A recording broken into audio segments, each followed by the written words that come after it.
E aí pessoal, tudo joinha? Espero que sim. Meu nome é Sérgio Cacciola. Estou aqui com mais uma videoaula dentro da série de eletrônica básica, falando sobre componentes eletrônicos. Desta vez vamos falar sobre os indutores. Tá? O que são os indutores? Para que servem? Como são utilizados? Como faço os cálculos do campo magnético? Como eu sei o sentido do campo magnético? Como saber quem é o polo norte, quem é o polo sul? Como eu faço associação de indutores, como eu meço um indutor, como eu sei o valor desse indutor, enfim, vamos conhecer esse componente que é muito importante, é tão utilizado quanto o resistor, o capacitor, é de grande utilização realmente os indutores, ok? Espero que vocês gostem, que vocês aproveitem esse material, tá bom? Venham comigo! Então vamos falar sobre indutores, que também são conhecidos como solenoides, como bobinas, como choques, choquinhos, enfim. O que é um indutor? O indutor é um componente elétrico passivo, tá? Que armazena energia na forma de campo magnético. O indutor tem características semelhantes a um capacitor, embora contrárias, pois enquanto os capacitores se opõem à passagem de corrente contínua, os indutores se opõem a passagem de corrente alternada. Okay? Basicamente, o indutor é uma bobina de fio enrolado ao redor de um núcleo central. Esse núcleo pode ser sólido ou oco. Quando o rolamento é percorrido por uma corrente elétrica, forma-se um campo magnético. Então vamos lá. Todo e qualquer fio, quando percorrido por uma corrente elétrica, ele gera um campo magnético ao redor de si mesmo. Então, quando enrolamos esse fio em várias espiras, tá? Quando pegamos um fio e enrolamos esse fio, nós aumentamos esse campo eletromagnético. Porque, é claro, temos várias voltas, várias vezes o campo eletromagnético passando. E onde vai se formar esse campo eletromagnético? Aqui no meio, tá ok? Então a corrente elétrica passa pelo fio, gera um campo magnético em volta desse fio, e como são várias voltas, o campo eletromagnético vai se direcionar apenas num sentido, e você vai ter um polo de um ímã, um polo de um corpo magnético, com dois polos, norte e sul, normalmente. Se ele estivesse dirigindo da esquerda para a direita, você terá o ponto sul na esquerda, o ponto norte na direita, ok? Bom, e como você aumenta ainda mais esse fluxo de campo magnético, preenchendo esse núcleo com metal. Se você colocar um núcleo de ferro, você deve aumentar esse campo magnético aqui em mais ou menos umas 8 vezes. Aí você tem vários materiais que servem para núcleo, para aumentar o campo magnético de uma bobina, ok? E bobinas vocês vão encontrar dos mais diversos e variados tipos. Tá? Então, se você abrir algum equipamento eletrônico hoje, você vai acabar encontrando algum componente igual a um desses daqui, ou até diferente, porque aqui eu enumerei, eu consegui relacionar algumas bobinas, mas não são todas. Existem muito mais bobinas por aí. Então tem a bobina que é só o fio esmaltado, tá? Ele tem que ser um fio esmaltado, para que, quando você colocar em contato uma espira com outra, ele não entre em curto. Então, eles são espiras isoladas entre si, ok? Então, você vai encontrar bobinas desse tipo, indutores com essa aparência, na horizontal, na vertical, com um núcleo de ferrite. Vejam, aqui dentro tem um núcleo de ferrite. Ou então, também, né, na horizontal, na vertical, com ferrite, encapados, desencapados. Aqui o camarada ainda fez algumas divisões, não saberia nem dizer por que ele fez essas divisões, mas isso altera a frequência, a maneira como você enrola, conforme o circuito que você colocar, você dá alteração em frequência. Por exemplo, em circuitos RF. Circuitos RF é algo muito delicado para o trato, para lida com bobinas, com indutores. Você deve ter visto já em circuitos RF, por exemplo, o sintonizador de canal de um TV antigo, tá? Não os TVs digitais, você encontrava alguns indutores desses, que eram uns fios enrolados bem pequenininhos e todo amassado. e com uma proteção de parafina derretida em cima, sabe? Uma cola, um negócio derretido para você não alterar. Aquilo no processo produtivo que o técnico fez. Ele colocou o equipamento, mediu a frequência que tinha que dar e foi amassando, foi entortando, foi separando as espírias do indutor até que chegasse na frequência que ele queria, na frequência correta. Aí ele vai lá e sela aquilo com parafina ou com outro material colante para que ninguém entorte mais aquilo, para que ninguém mexa mais naquele indutor. Então o indutor é algo em RF bem complicado de se manusear. Mas não é só RF, ele é usado em um monte de outras aplicações. Então vamos ver, temos aqui também, olha, indutores ou bobinas toroidais, tá vendo? É realmente como um transformador toroidal. Aliás, o transformador também é composto por duas ou mais indutores, dois ou mais bobinas, tá? Temos aqui encapadas, tá? Muito bem fechadinhas, bonitinhas. Temos algumas que é possível até se confundir com capacitores. Você olha assim por cima, você tem a impressão que é um capacitor, mas não é uma bobina. Então tomem cuidado para não confundir os dois, tá? Veja, esse aqui tem o corpinho parecido com um capacitor eletrolítico, não é? Mas não é, é uma bobina, é um indutor. Existem indutores de 3 fios, de 4 fios, dependendo do propósito você pode ter N fios em uma bobina, em um indutor. Então existem estes outros, está vendo que ele fez inclusive 2 camadas de rolamento em cima de um núcleo de ferrite, outro toroidal. Existem esses daqui que vocês devem estar olhando e falar, pô, mas colocou resistor aí no meio? Não, isso não são resistores, são bobinas, são choques, são indutores. Pois é, são indutores. Existem indutores SMD, que também, olha, parecem bem com os capacitores SMDs. Esse tipo de bobina blindada dentro de uma caixinha com acesso superior para regulagem do ferrite, eles são muito usados em rádios antigos, os rádios mais antigos, os rádios AM, FM, os radinhos, né? Você encontrava muito esse tipo de bobina lá na área de FI, de sintonia do rádio. Esta é outra bobina também muito usada na sintonia de rádios também, tá? Isto aqui, olha, parece também um capacitor, não parece? Mas não é. Se você olhar aqui em cima, está escrito 100 milliamps. É uma bobina, é um indutor. Aqui são mais alguns SMDs, um outro tipo de indutor toroidal, mas com base, tá vendo? Ele vem sentado numa base, os terminais já estão preparados para a solda.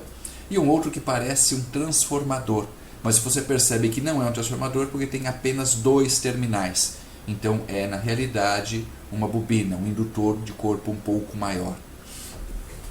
Eu falei aqui há pouco sobre o ajuste, tá, deste tipo de indutor, que é uma ferrite com uma fenda e você gira. Esta fenda, ela sobe ou desce dentro do corpo da bobina, do indutor.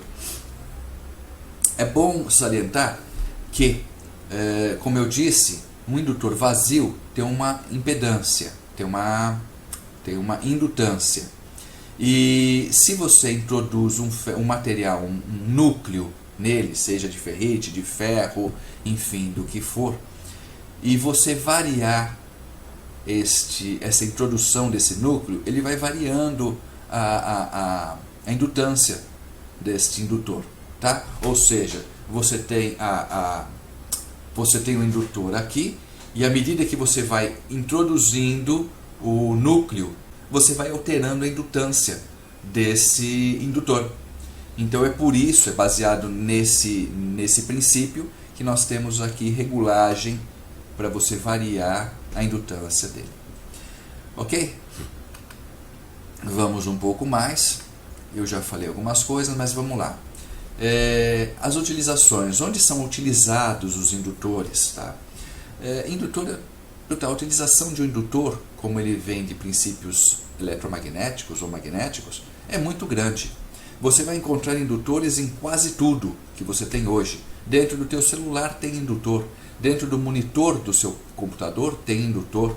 Dentro enfim, você tem indutores em quase tudo. Vamos pensar naqueles que nos chamam mais atenção. Por exemplo, fechaduras eletrônicas. Se você pega aquelas fechaduras que você vê muito em portas de acesso restrito, por exemplo, de CPDs, tá? Os TIs, você chega lá, a porta não abre, o cara passa um crachá ou coloca digital, você escuta té, a fechadura abre com um barulho té. Aquilo lá nada mais é que um eletroímã, um solenoide lá dentro que puxa a tranca da porta para destrancar a porta.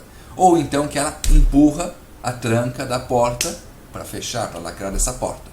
Isso é um exemplo de uso de um solenoide, um solenoide. E o que é um solenoide? Um solenoide é a denominação que se dá a um indutor que tem o comprimento maior que o diâmetro. Então ele tem um diâmetro menor que o comprimento. Isso é denominado solenoide. Então eu coloquei aqui, você encontra, são usadas em fechaduras eletrônicas, tá? Em reatores de lâmpadas fluorescentes, sem o reator a lâmpada fluorescente não acenderia. Em alto-falantes, olha, outro bem visível, em alto-falantes você tem a bobina que é colada no cone e que fica entre o núcleo magnético, entre os ímãs, e ela, por força magnética, ela empurra, ela movimenta o cone do alto-falante, e é assim que ela gera o som, assim que ela empurra o som para fora, ok? Em automóveis, por exemplo, nós temos a bobina de ignição, que gera faísca para acender a gasolina, para explodir a gasolina. Aquela bobina de ignição é um solenoide, é um indutor. Nos transformadores, como eu falei já há pouco, existem duas ou mais bobinas, duas ou mais indutores dentro para transformar a tensão, para aumentar ou diminuir a tensão. Tá? Em processadores de sinais, tá? Incluindo recepção de rádio, que eu dei até o exemplo desses dois tipos de indutores. Tá? Em filtros eletrônicos, como os indutores têm a capacidade de se opor à corrente alternada, tá? O oposto dos capacitores, como eu disse ainda acima, elas são muito usadas para filtros massa alta, por exemplo. Tá? Você começa a filtrar o tipo de frequência, você quer que passe só uma frequência alta, você quer que passe uma frequência baixa, enfim. Os indutores são muito utilizados nesse tipo de circuito também. Para aqueles componentes aqui em cima que são indutores e parecem resistores, eu coloquei aqui a tabelinha de cores, tá? Que você vai tratar para identificar o valor desse tipo de indutor, você vai tratar exatamente como você trata um resistor.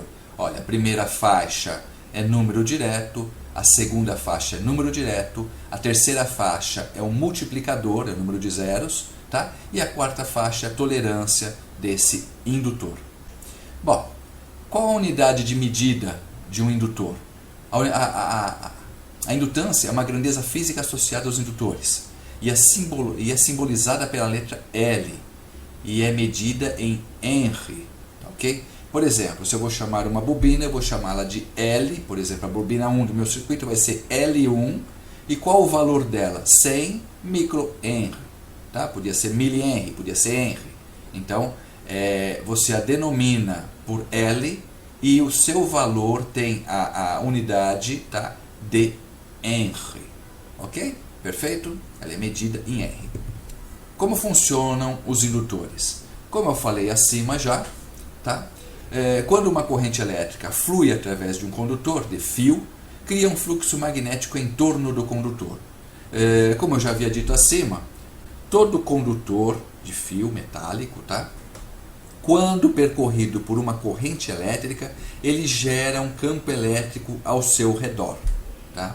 E se você pegar esse condutor e enrolar, tá? Fizer uma espiral dele, você vai aumentar esse campo magnético, você vai criar um campo magnético maior. Se você introduzir um núcleo nele, bom, você vai aumentar ainda mais essa indutância. Dependendo do material, você aumenta mais. Dependendo da quantidade de núcleo, você aumenta mais ou menos o valor de indutância desse indutor. Tá? Muito bem, então nós sabemos o sentido da corrente elétrica, porque nós estamos injetando, por exemplo, um positivo aqui nessa ponta do fio e vamos ligar um negativo aqui nessa ponta. Nós sabemos que a corrente elétrica, no sentido convencional, vai girar aqui do positivo para o negativo. Então, neste caso, como nós sabemos em que em que posição, em que lado será a força magnética? Quem será polo norte e quem será polo sul? Para isso existe um truque, uma regra chamada regra da mão direita, tá? Onde dizemos, essa regra funciona da seguinte maneira: para sabermos qual o sentido do campo magnético, em um fio devemos utilizar a regra da mão direita, que funciona assim. Coloca-se o polegar direito no mesmo sentido que a corrente. Fecha-se a mão e os dedos curvados apontarão para o sentido do campo magnético. Como todo fio condutor percorrido por uma corrente elétrica gera ao seu redor um campo magnético, não é diferente para um solenoide. O campo magnético gerado em um solenoide é uniforme e tem as linhas de indução paralelas entre si. Tá? Então veja, um solenoide, como eu disse, é todo indutor que tem o comprimento maior que o diâmetro. Isso é um solenoide. Então o que eu estou dizendo aqui é que as linhas de indução são paralelas entre si. Então todas as linhas de indução serão paralelas. E são constantes em qualquer lugar deste solenoide. Se eu pegar no começo dele, tem uma força magnética exatamente igual no meio, exatamente igual no final. Por isso que eu digo aqui que ele tem uma linha de indução uniforme e paralela entre si. Quanto mais comprido for o solenoide, mais uniforme será o campo magnético interno e mais fraco o campo magnético externo.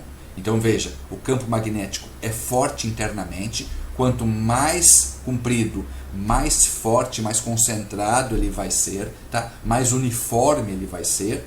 E externamente, tá? Dentro do mundo ideal da eletrônica para cálculos, tá?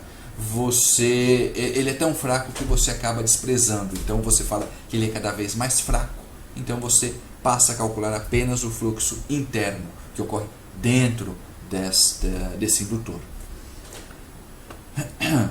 Bom, então para o campo magnético uniforme no interior do solenoide temos um vetor de indução em qualquer ponto interno desse solenoide. Foi o que eu falei, em qualquer lugar ele vai ter a mesma indução, a mesma força magnética. Para calcularmos a intensidade do campo magnético no interior do solenoide, utilizamos a seguinte fórmula. Tá? Então, com a regra da mão direita, veja, se eu pegasse aqui em cima deste condutor, deste solenoide, a corrente está entrando por este polo, está saindo por este polo, tá certo? Muito bem, então vamos partir para esse desenho. Vejam, em um indutor que está enrolado nesse sentido, tá certo? Em cima de um núcleo, não importa qual tipo de núcleo, eu quero saber o sentido, tá, desse fluxo magnético. Qual será o sentido? Veja, eu tenho o sentido da minha corrente, eu coloquei um positivo aqui, um negativo aqui, então eu sei que a minha corrente vai partir por este sentido e vai sair aqui, tá ok? Então eu pego o condutor, o fio, que está ali subindo, veja, ele está subindo para formar a minha bobina, o meu indutor. Eu pego ele aqui na entrada dele, tá? Eu pego ele aqui, neste ponto, aqui no desenho, veja, neste ponto aqui no desenho. Coloco o meu polegar, tá? No sentido da minha corrente e os meus dedos vão apontar, meus 4 dedos irão apontar para a esquerda, a minha esquerda, tá ok? Isso quer dizer que o campo norte, o polo norte desse ímã que será formado, será para o lado esquerdo, tá? E meus dedos estão assim, ele aponta para a esquerda, ele aponta para o norte, e o lado sul é o lado oposto, o lado direito. Então, seria exatamente o que está nessa figura, tá? O campo eletromagnético irá se formar aqui dentro, será nesse sentido. Aqui eu tenho o polo sul, aqui eu tenho o polo norte. Então eu já sei que o meu B, tá? Nesse caso, que é simbolizado pela letra B, é a intensidade do vetor de indução magnética. Ele parte da esquerda para a direita, tá? Exatamente o que está aqui nessa figura. Nós temos um comprimento L, tá? L é o comprimento do solenoide. nós temos um número de espiras aqui, um número de volta nesse indutor, representado pela letra N, tá? Nós temos a permeabilidade do meio, que é representada pela letra, nós falamos aqui em eletrônica micro, tá? E nós temos a corrente elétrica que vai passar por esse indutor. Então, com esta fórmula, nós podemos calcular a intensidade deste vetor magnético, ok? Continuando aqui, os polos magnéticos são localizados nas extremidades do solenoide, sendo que o polo norte é a face onde saem as linhas de indução magnética e a face onde entram as linhas é o polo sul. Como eu falei, na regra da mão direita, sempre os 4 dedos irão apontar para o norte, tá? Muito bem. Dito isso, deixe-me ver o que mais eu coloquei aqui. Aqui em cima eu coloquei também alguma coisa sobre o tipo de associação de indutores. Você pode fazer 2 tipos de associação: associação série e paralelo. Assim como os resistores, eles recebem basicamente o mesmo tratamento. Ou seja, quando ligamos indutores em série, somamos o valor de suas indutâncias para conseguir um indutor equivalente. Então, essa fórmula para indutores série, exatamente iguais aos resistores. E quando associamos indutores em paralelo, nós fazemos esta associação e a fórmula que utilizamos para buscar um indutor equivalente é exatamente a mesma fórmula que utilizamos para o caso da associação de resistores em paralelo, ok? Que é a soma dos inversos. O inverso de um indutor equivalente é igual à soma dos inversos de cada indutor. Como testar? Isso aqui é como associar, tá? E buscar um valor equivalente. Agora, como eu faço para testar o indutor? Para testar o indutor é muito simples. Para saber se ele está funcionando ou não, basta você saber se o condutor dele está aberto ou não está aberto, se ele está conduzindo ou não está conduzindo. Isso é muito simples, né? Basta pegar um multímetro, seja ele digital ou analógico, na escala de condutividade, tá? Ou numa escala de medir resistência, mais baixa possível, tá? Ou na escala de medir LED, não importa. Você vai conectar nas 2 pontas do indutor e ele vai ter que deflexionar o ponteiro até o fim, vai ter que mostrar que está em curto. Por quê? Porque é um condutor metálico, é um fio enrolado. Um fio, ele é um curto-circuito de uma ponta a outra. Tem uma resistência, uma impedância, mas é um curto, tá ok? Então você quer saber se a bobina, se o indutor está bom ou ruim, você pega o multímetro em condutividade, coloca nas pontas e ele tem que apontar um curto-circuito nisso aí. Ok? Se ele apontou que está em curto, perfeito, o indutor está funcionando. Se ele mostrar aberto, se ele não deflexionar o ponteiro, é porque o condutor está rompido. Se está rompido, o teu indutor está com defeito. Ok? Tome cuidado com aqueles indutores que têm mais de 2 terminais, porque de repente você tem 2 bobinas, ou você tem 3 indutores dentro do mesmo encapsulamento. Aí de repente você vai estar pegando o terminal de um, o terminal de outro, ele vai ser aberto. Você vai ter a sensação que está com defeito, não é isso. Você tem que saber exatamente onde começa, onde é o primeiro polo de um indutor e o segundo, o inicial e o final desse enrolamento. E medir esses 2 para saber se tem continuidade ou não. Tá certo? Tá bom. Então nós sabemos medir um indutor. Agora, como saber o valor? Eu quero testar o valor do indutor. Eu quero saber se ele está dando a indutância correta. O que eu vou fazer? Bom, aí eu tenho que utilizar um LC-meter. Tá? É um equipamento que mede indutores. Não dá para medir com multímetro. Ok? Então, eu vou ter que comprar um LC-meter ou fazer um circuitinho caseiro.